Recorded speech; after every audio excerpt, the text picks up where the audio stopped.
Hello, everybody, and welcome back. Now, Felix and I are going to make a start on what is a huge topic.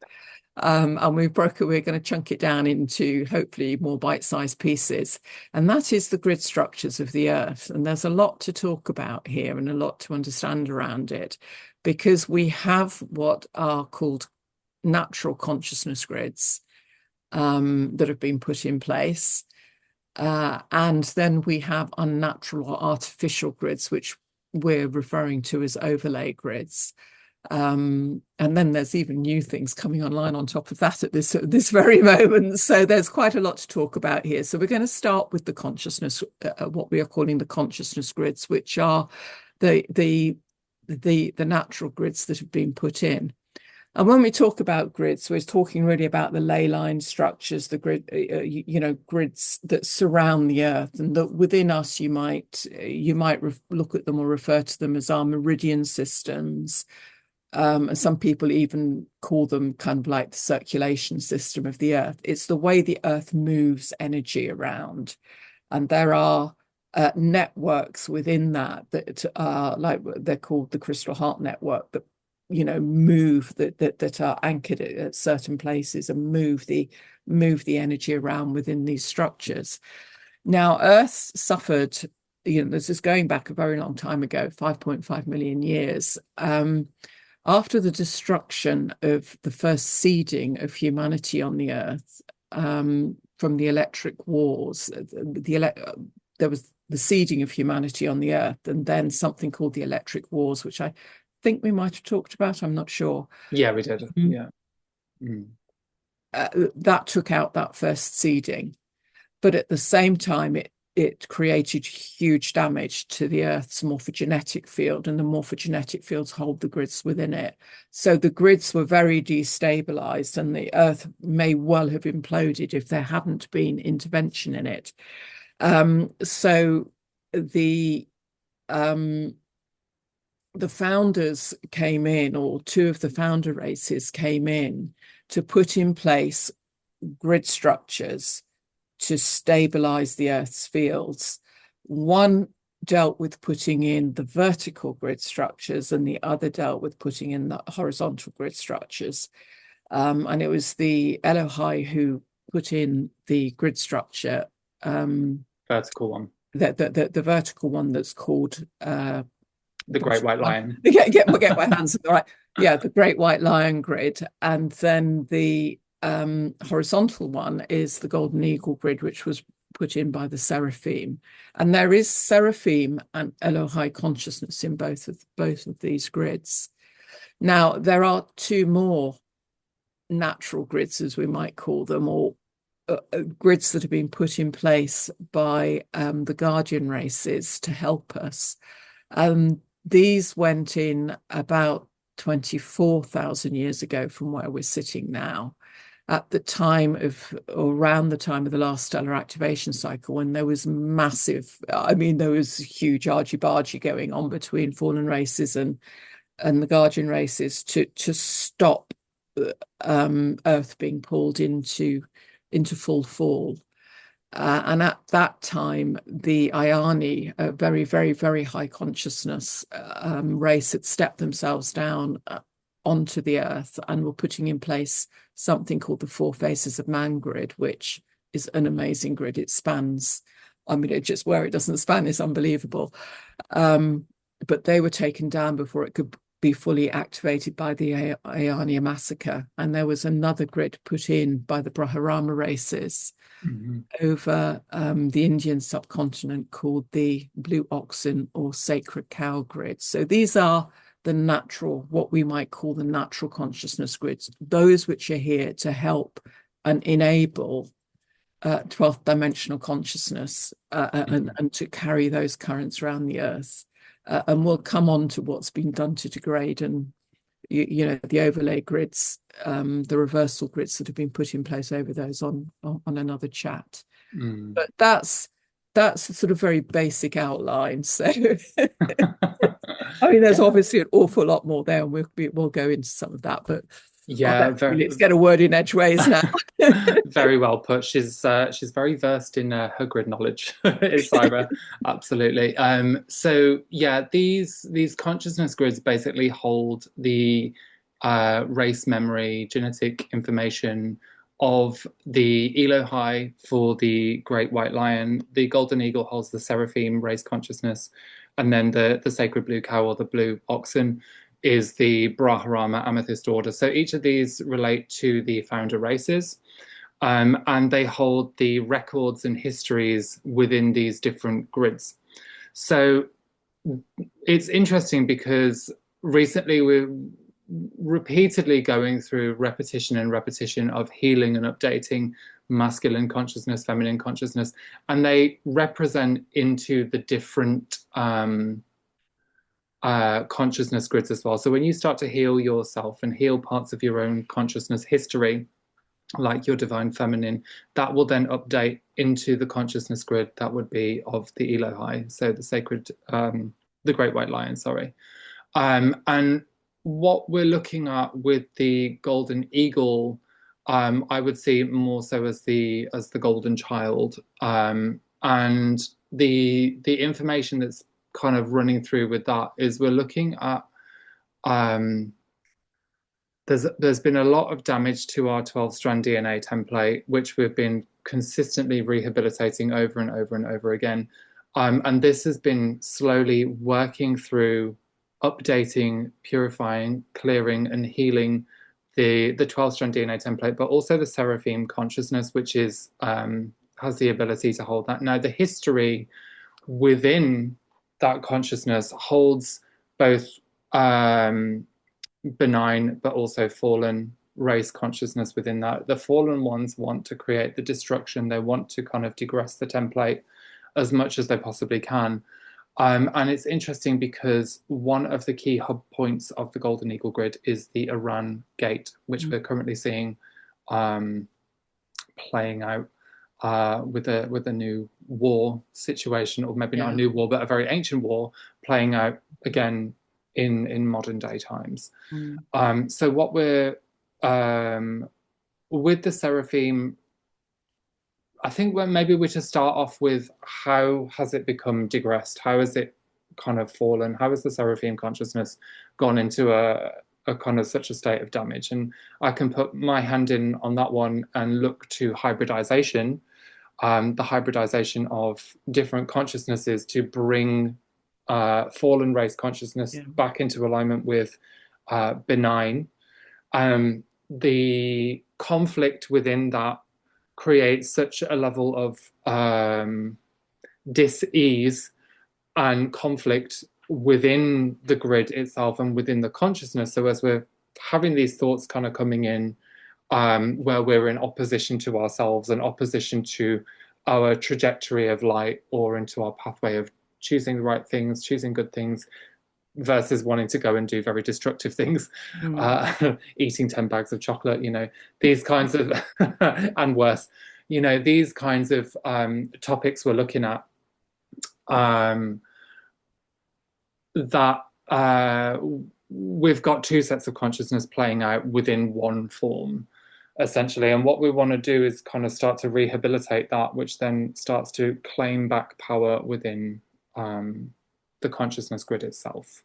Do you want to add in a bit of info? Yeah, I think it's just worth saying there, and it might be a slight digression, is that our consciousness and the consciousness grids interact and interconnect. We are not separate from the earth, and the earth is not separate from us. We stand on the earth, we connect into the earth. So what is done to the earth is done to us, and what is done to us is also done to the earth. This is why it is so important to understand them and to work with them in the right way, and to find the ways to work with them in the right way, and to help to heal them, because as Felix was saying, there's been a lot of damage done, particularly the Golden Eagle grid. It's probably the one that has been worst affected, and not all of it went down, but the majority of it has gone down or was pulled down into reversal mode. The great white lion suffered a lot of damage, but but less than the golden eagle did. Hmm. And the sacred cow, I mean, I'm not too much sure on that it one. did get taken over at one stage. I need to look further into that. It did get taken over at one stage, and then there was fight back on it. So I think it may have gone back into. Well, I mean, they're all coming back into guardian hands now, Hmm. effectively, Hmm. Yeah. which is the good news. But there has been this massive manipulation and twisting within the grids, that has affected not just the earth and her consciousness fields, but us and our consciousness fields because of this interaction with them. And that's why it's been done. It gets Hmm. control of us and it gets control of the earth. Hmm. Hmm. Yeah, Yeah. they're a doorway into that. Yeah. So when we're having these kind of thoughts and memories and urges to kind of go into opposition with ourselves, we need to be kind of questioning why are we having this consciousness coming up? And if we can kind of detach identity from the urge or the action, we're then able to kind of read the information a bit more fluidly to trace it back. Okay, it's connected into this fallen behavior or fallen race consciousness. Okay, that's connected into the golden eagle grid, or it's connected into the great white lion. And then what we can see is start getting the memory up behind this and learning, oh, okay, right, so this is where it's from. And this starts to update the grid and start to claim back the power of it. Yeah. So there are different methods and ways that we can kind of work to kind of claim it back. But another way that we can do this is just purely meditating on it and starting to run light into it. This has been a thing that Saira and I have done together for quite a while now. Yeah. Yeah. Where we just start pulling up the information. Obviously, she comes from a historian perspective, and I come from a healing perspective. So when I kind of drag things up, she's able to kind of put an identification to that. So we're able to understand where it links together. Because as a healer, sometimes the a healer working towards a historian, actually, I think.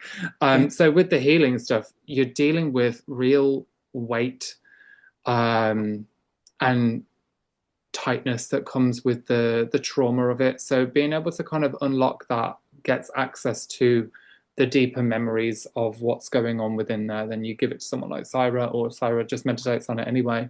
This then starts to unravel and categorizes the information and puts it into order. And then this updates the morphogenetic field itself. And this is Mhm. the part and parcel way of how grid work actually works. Yeah. Yeah. Yeah.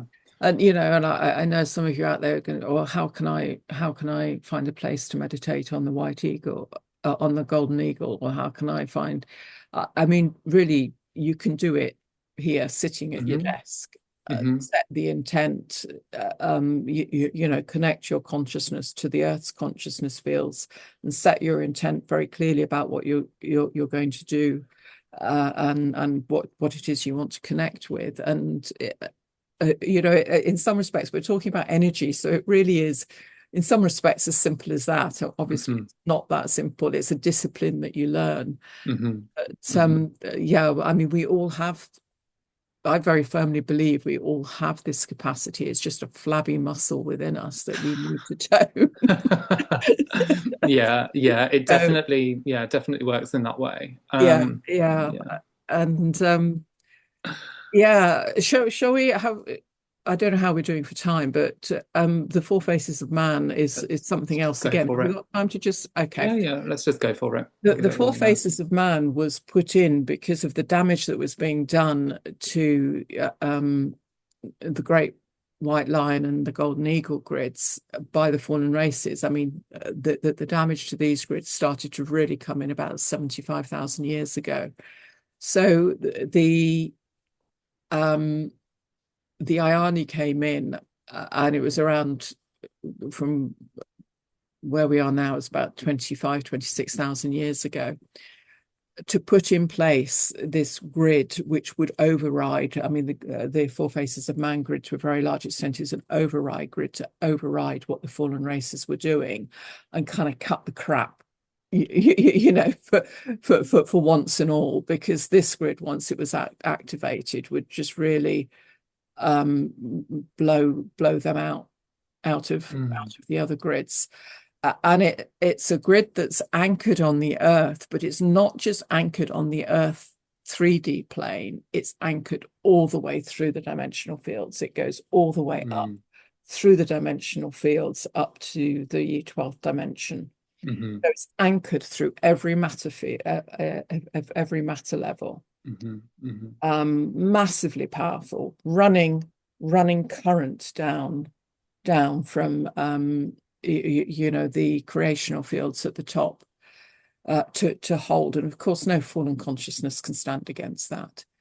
But it goes beyond that because it goes into parallel Earth, and it anchors through parallel Earth also, and through mm, inner Earth. So it was basically safeguarding all of the Earth domains, not mm-hmm. not just particle Earth or the matter Earth that we're on. So it was. I mean, it blows my mind even thinking about how you might sit down and work the maths out for all of this. But an incredibly powerful grid, and before it could be activated, it was almost fully in place. And this is Mm, when Thoth and the Anunnaki and the like just really massacred the Ayani and prevented it from happening because they wanted to take Earth into full fall. And what happened was the grid didn't get fully anchored, but there was enough in place to stop and block what they wanted to do, but not to enable what the Guardians wanted to do. So at that particular stellar activation cycle, the last Stargate opening cycle, we had this complete standoff. So there was everything to play for mm, at this period of time that we're in now. mm-hmm, And I mean, the fallen races have been trying to prevent the reactivation of the four faces of man. It has reactivated. It's been building, accreting mm-hmm, layer by layer power, because you wouldn't just pump full power into it immediately. It has mm, to build up. mm-hmm, mm-hmm, Um, and yeah, I mean, it's my take on it is it's at full power. It's nearly at, if not fully at full power now. mm-hmm, And beginning to work through all the worlds and all the levels, because we're seeing 12th dimensional mm-hmm, frequencies come back to mm-hmm. the planet. So yeah, I mean, a very epic Amazing. story Yeah. there. Lovely. So yeah, if you did enjoy that, guys, give us a like and a subscribe. Saira's information is down below, or mine is on Saira's channel, wherever you were watching this today. Yeah. So yeah. Just to say as well, can I just put in here? I mean, there's a lot of information around the grids that we haven't talked about. For people who do want a lot more, I've got a lot written out on within the Lost Wisdom Library on my website, Yeah. And what's the website? sairasalmon.com, and find Perfect. the Lost Wisdom Library tab, yeah, etc., etc. Perfect. Lovely. So thanks so much for joining us today, guys. It Thank was a you. pleasure. See you again. Bye. Bye. Bye.